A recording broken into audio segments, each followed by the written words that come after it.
Welcome back to the channel, guys. It is Monday night when I record this, so if something big happens in the next 48 hours, forgive me.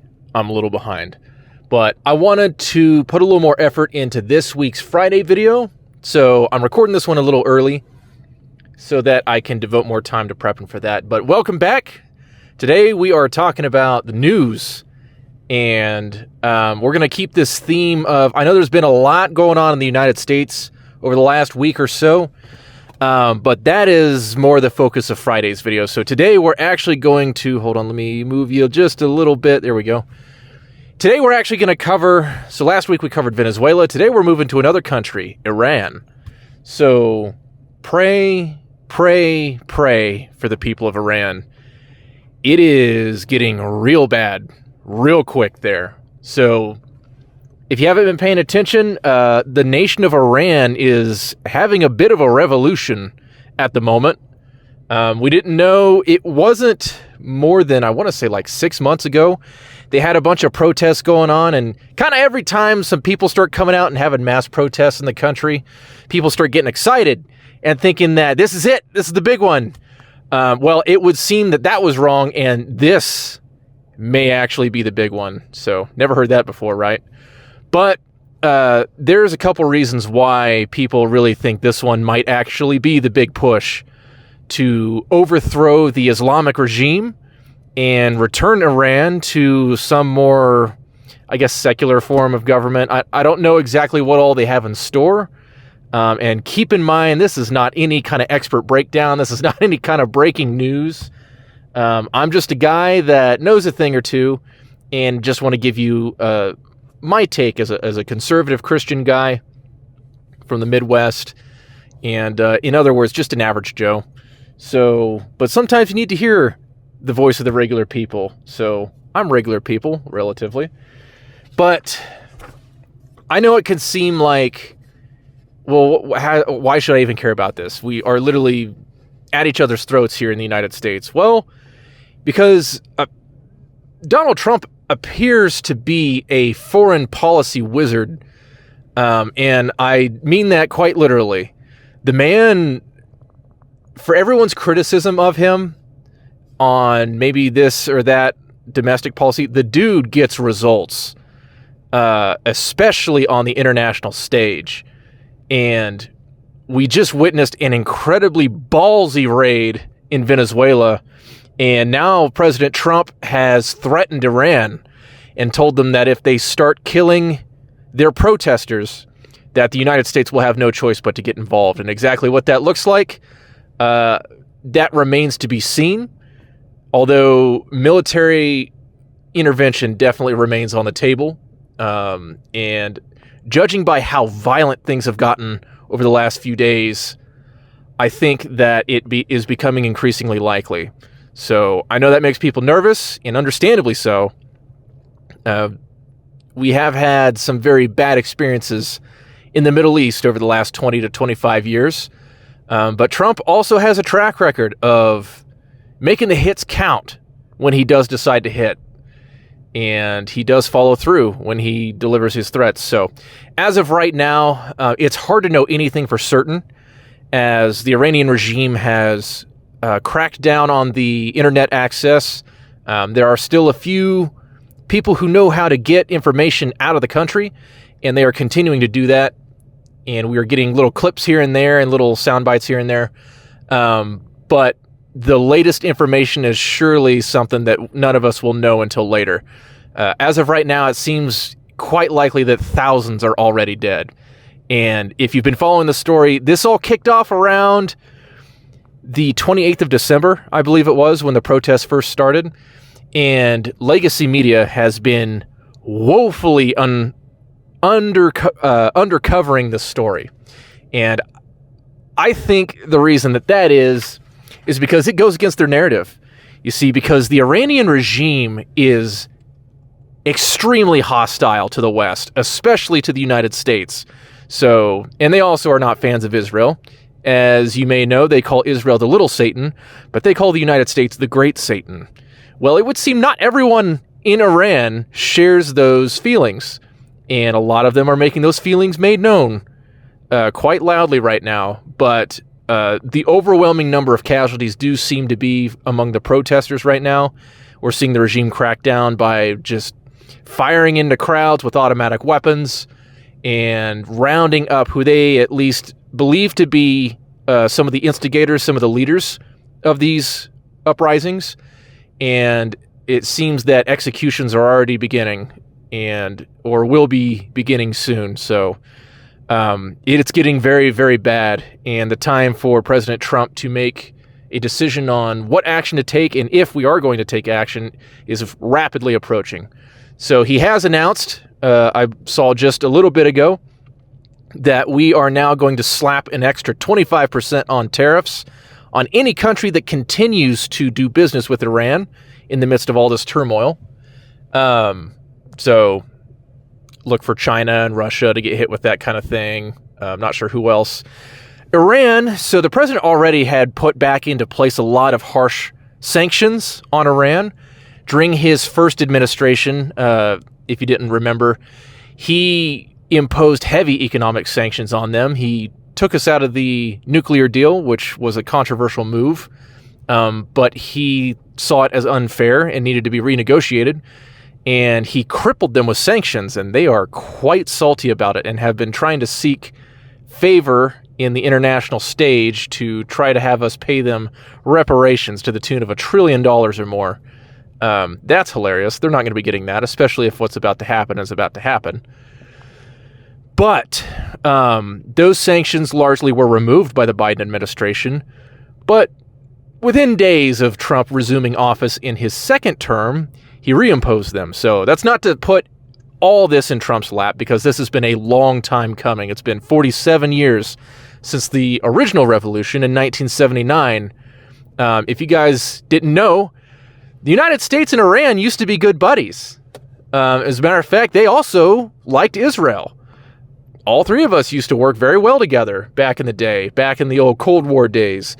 Well, that all changed in 1979 when the Islamists and the left in the country teamed up and had themselves a little revolution. You got a little red-green alliance there.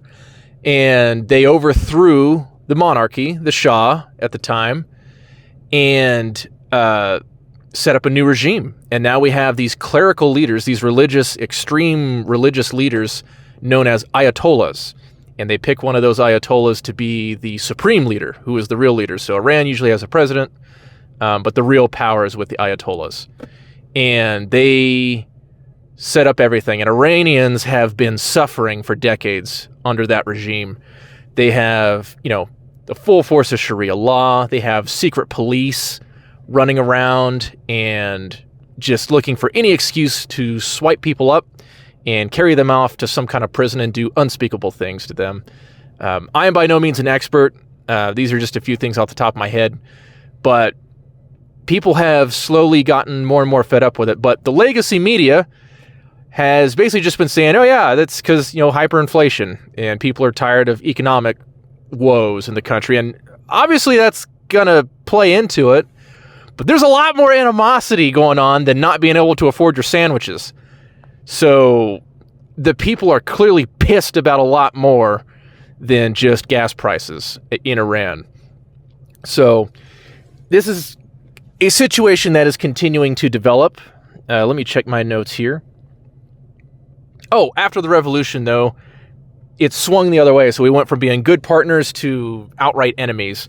And actually, an interesting note. So when I was in the Army, you're always preparing. When you're in any part of the military, you're always preparing for the next conflict. So you're training for your upcoming deployment, or you're in training cycles preparing for the next theoretical conflict that the United States is going to be getting themselves into. And for years now, that has been to shift focus away from counterinsurgency operations, like we saw going on in Afghanistan and Iraq, and shift back to what they call near-peer conflict. So there were 4 big targets and kind of sort of a fifth one, but there were 4 major targets that we were trying to prepare ourselves and shift our focus to being ready to confront in the military. And that was Russia, China, Iran, and North Korea. And then the fifth one is radical Islam broadly, which is kind of what we were already doing, but kind of in a hybrid warfare. Well, any of those would include hybrid warfare, which just means a lot more than just dudes on the ground shooting at each other. It's, electronic warfare, it's air warfare, sea warfare, all these different dimensions lumped into one battlefield. But Iran was one of the big four that we were focused on, and I think you probably could have argued for maybe starting to throw Venezuela in there as well. Well, we've kicked off this new year with a very interesting momentum and have not only decapitated the Venezuelan government, but we have also apparently, I don't know if we had any involvement getting these things going. Everybody and their mother loves to try to, anytime it's something like this, immediately tries to start pointing their fingers at Mossad. And obviously Israel benefits from a overthrown government in Iran and a much more friendly government coming to power in Iran. But you know what? So do we. And that doesn't mean we are Israel's lapdogs in this measure, because we were also Iran's targets, or are also Iran's targets. And I know everybody gets all uppity when you mention the Jews. Everybody has a strong feeling about the Jews and the Jew homeland. And you know what? Not everything's a conspiracy, man. Not everything always boils down to that one phenomenon. And you know what? Sometimes they're right. Sometimes our government is right, believe it or not. And I think there stands to be huge benefits if this does come to fruition. Now, again, I want to reiterate, I don't want us to go in and nation build. I don't want us to go in and have a whole bunch of boots on the ground. I'm not saying that we need to invade them like we did Iraq in 2003. That is not what I want. But I think President Trump has earned my trust at this point with how he handles these kinds of situations. I know they probably have a lot of different options, a lot of different battle plans on the table. And we'll see. And who knows, maybe we go a different route with this and it doesn't come to necessarily direct strikes, but we go an unconventional way. We'll see.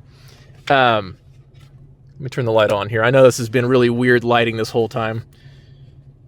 But I wrote down a few things that I thought we stood to benefit if this reaches the conclusion that we hope it does. So, first of all, it is an enemy turned friend. So that's one less thing to worry about. Something that China has been planning for over the last who knows how many years or decades is that if they have to get into a confrontation with the United States, they want to force the U.S. to have to fight on as many fronts as possible. So back, again, in the military, we were trying to be ready to have to fight on a two-front war. Maybe a three-front. I can't remember. I'm a little hazy on the details there. But we were trying to be ready to have to meet multiple fronts at once. And the Chinese basically took that idea and added a couple more fronts to that. And that was their goal for if they had to move on Taiwan, for example, something that is kind of always a threat. They want to force the United States into having to respond to multiple theaters and stretch us as thin as they can. Well, as of the beginning of 2026, those potential alternate war fronts, battlefronts, are quickly drying up. So Venezuela, which is in our own backyard, which would definitely be a huge problem, is basically going away. We are rapidly turning that to our benefit, rewriting that working relationship there. And now it looks like Iran may be next on the list. So we are getting closer and closer to depriving our major rivals in the world of their buddies and turning them into our buddies. So, and if we help, they would most likely be very grateful. And I know we heard similar things about Libya. We heard similar things about, Iraq and all kinds of places. So yes, caution is definitely warranted there. I'm definitely not expert enough to speak on how Iran may or may not be different than those nations. But there are definitely smarter men than me that do know those details. So, I kind of already, other enemies deprived of their resources. So Iran has also for a long time been a big Russian ally, and they are one of the biggest sources of oil for the country of China. So, if you don't know, tanks and planes and trains and ships all run on gasoline for the most part. And if you're turning off that gasoline spigot, it gets a lot harder to wage war. So this is yet a second major source of energy for China. And if we are going to steadily cut off the flow of oil to China, we could potentially be saving ourselves from a larger conflict that would directly involve the United States in Taiwan in the future. So we could potentially be getting in a smaller fight now to save on a bigger fight later, which I believe is definitely a in American interest. So this is a key detail I forgot to mention, Iran, after the revolution, as of the year 1984, and ever since, has been the single biggest sponsor of terrorism in the world, year after year after year. And some examples of that are Hamas in Gaza and the West Bank, Hezbollah in Lebanon, and how people like myself are familiar with them, which is funding and supporting and training a whole bunch of Muslim militias in Iraq that caused all sorts of hell for American soldiers in the years that we were there. A lot of Americans lost their lives to Iranian weapons and Iranian tactics. So that is definitely fresh in my mind. This would be an unprecedented move in the region towards peace and stability. So Israel is not the only enemy of Iran. Saudi Arabia is also an enemy of Iran, as it is now. So Saudi Arabia and Iran butt heads largely because they are competing Muslim factions. So Saudi Arabia, of course, that's where Mecca is, which gets a lot of Muslim pilgrimage every single year. But Saudi Arabia is seen as kind of the chief Sunni nation in the world, and Iran is seen as the chief Shia nation in the world. And if you don't know anything about Muslims, those two groups do not get along very well. And those divisions run deep. However, if that changes... Oh, and these two groups are always working against each other. So the Houthis, that's another group that Iran supplies on the other side. And they cause hell for Saudi Arabia, as do some of these other groups. But if all of a sudden a democratically elected government takes power in Iran and they decide, hey, we don't like war and conflict and being poor. We like making money. We like making friends and not being in constant chaos and under threat of a massive war breaking out, which is likely what would happen. They're likely going to become business partners with both Iran or with both Israel and Saudi Arabia and us as well. So that is going to do wonders for the region. I'm not saying it's all going to become, everyone singing freaking Kumbaya overnight, but that money, that gravy train's getting cut off. And all these, dudes running around with AK-47s can't afford more ammo all of a sudden, and they're not getting training anymore. So, not saying they won't still find a way to cause problems, but it's going to get a lot more difficult.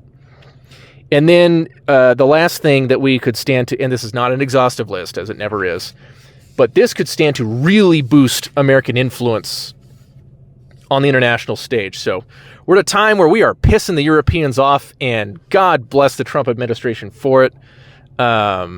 Screw those commies. But this could be not just an enemy turned friend, but we also take that nation of a new Iran and we put distance between them and Russia and them and China. And we get them more in our camp. And that alone is a boon. But I'm sure there's lots of other nations around the world that won't be able to help but respect the role that we play. And of course, we know Trump follows through on his threats most of the time, so that's just going to continue to be another example where he follows through. And that's going to mean in future situations, when Trump says he's going to do something, the other side can have confidence that he's going to do exactly that. So, yeah, it's a very interesting situation we find ourselves in. It's a very careful dance that we have to dance here. We have to attempt here. The Iranians say that they are already willing to negotiate with the United States, largely in the realm of nuclear talks. However, they have also threatened a massive military response if we get directly involved. So I'm not saying it's an easy way. I'm not saying it's a shoe-in or a layup here. We definitely have to play this one careful, but keep our eyes on this one. It could be interesting, and we could... Shame on the liberal media for not covering this more than they already are.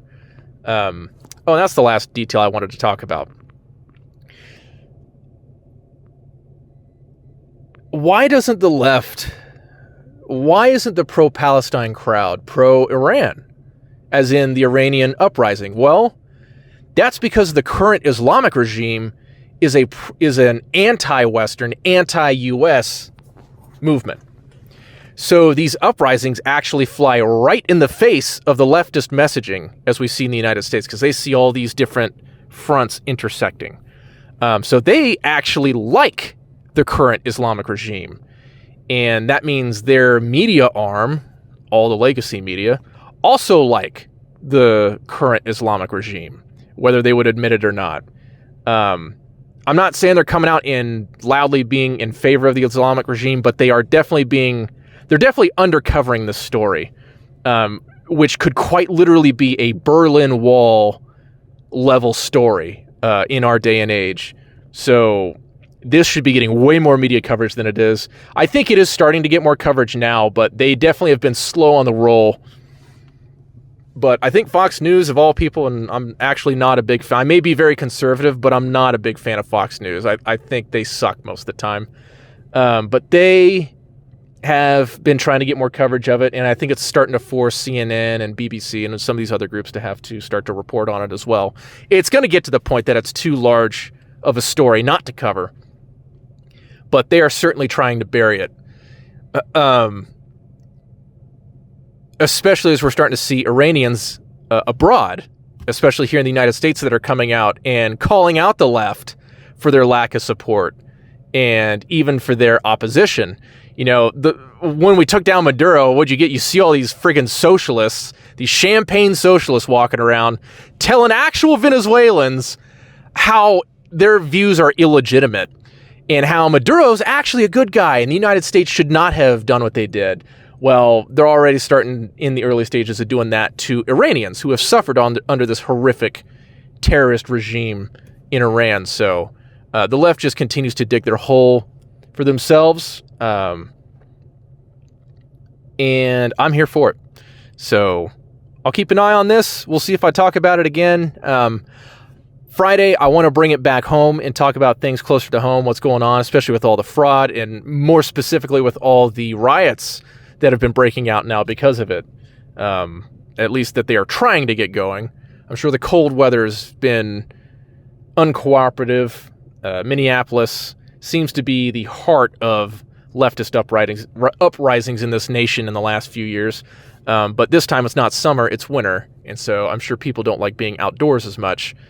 And also, the victim in this case is not a convenient people group.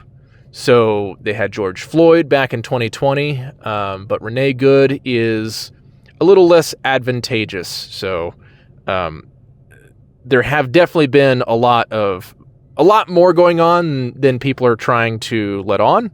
There's definitely been some violence and some threats of violence. But I don't think we've seen the city burning yet. So we'll see if that happens, but I'm going to cover more of that later. But thank you guys for watching. I really like Stories Abroad. This is very interesting. Again, pray for the people of Iran. They have certainly suffered long enough, so I hope that they are successful, and they certainly seem like they are committed to the fight. So God bless you. Thank you so much for watching. And you know what? If you disagree with me, if you think I got crap takes, let me know down below. Or if you agree with me, I want to hear from you guys. I don't get a lot of comments yet on my video, but I would love to hear from you. I'd love to have a conversation with you. And if you have made it this far and you found something of value in this video, please give me I would love to have a like and your subscription. It would go a long way to help support this channel and help me get this off the ground. But I'm going to keep working hard and keep bringing the stories to you. So thank you so much for tuning in, and we will see you next time.